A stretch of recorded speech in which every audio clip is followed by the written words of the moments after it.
the poor Hetty Green rich? Stories surrounding the life of multi-millionaire Hetty Green, who lived in the early 1900s, described her as a wealthy woman who lived like a pauper. She wore the same shabby cloths over and over and lined her threadbare coat with newspaper to keep warm.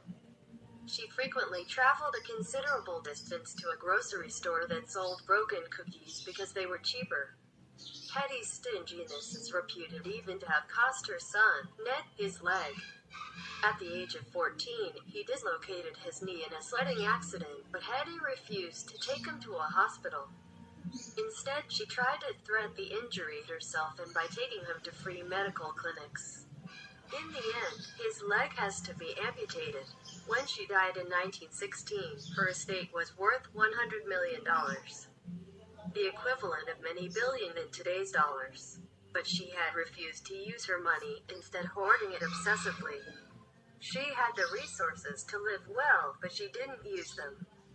When you know God, you have all the resources you need to live the abundant life. But at times, Christians simply do not access all that God has made available in Christ. Like Hetty and her money, we are spiritually wealthy, but we sometimes live like spiritual paupers. God promises us abundant life, but we live like we're homeless and starving in a spiritual sense.